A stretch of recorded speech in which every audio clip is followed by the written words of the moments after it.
ഇവിടെ നയത്തിൽ സംസാരിക്കാൻ പെരുമാറാൻ ചെയ്തില്ലെങ്കിൽ എൻ്റെ അച്ഛനും മുത്തശ്ശിക്കും ജയിലിൽ പോകേണ്ടി വരും.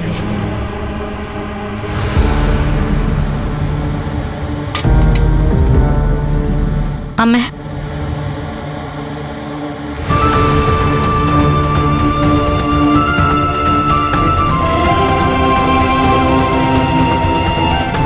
ഞാൻ അച്ഛനെയും മുത്തശ്ശിയും കണ്ടിട്ടാ വരുന്നേ.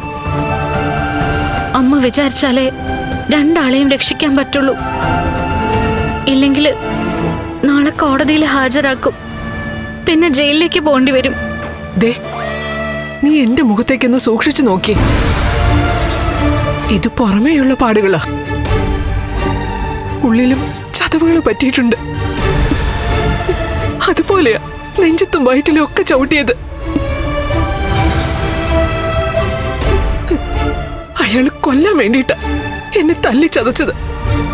എന്നിട്ടും ഞാൻ കേസ് കൊടുക്കണമെന്ന് പറഞ്ഞില്ല. അനന്തും ലേഖയും പിന്നെ ലക്ഷ്മിയൊക്കെ കേസ് കൊടുത്തേ പറ്റൂന്നും പറഞ്ഞ് വാശി പിടിക്കായിരുന്നു.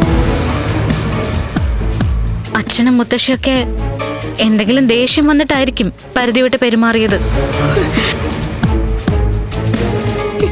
ദേഷ്യം വന്ന ആരെങ്കിലും ഭാര്യമാരെ ഇങ്ങനെ തല്ലുവോടി? അങ്ങനെ തല്ലിയ ഏതെങ്കിലും ഭാര്യമാര് സഹിക്കോ?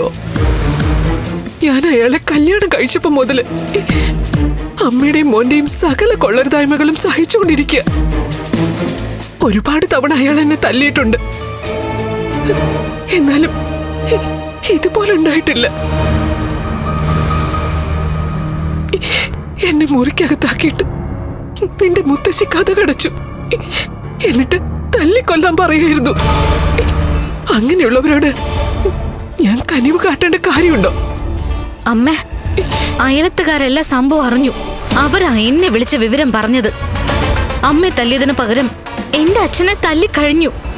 അച്ഛനെ മാത്രമല്ല, മുത്തശ്ശിയും തല്ലി. രണ്ടാളുടെയും കവിളത്ത് ഇതുപോലെ പാടുണ്ട്.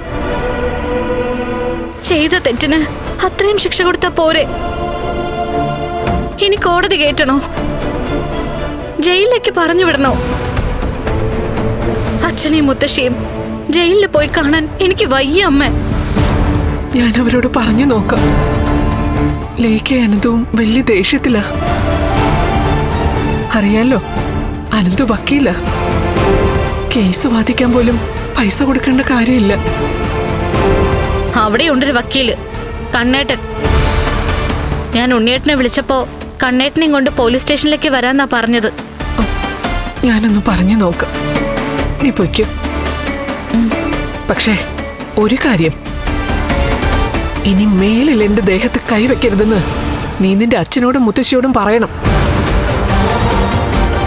അങ്ങനെ ചെയ്താ പിന്നെ ഞാനല്ല,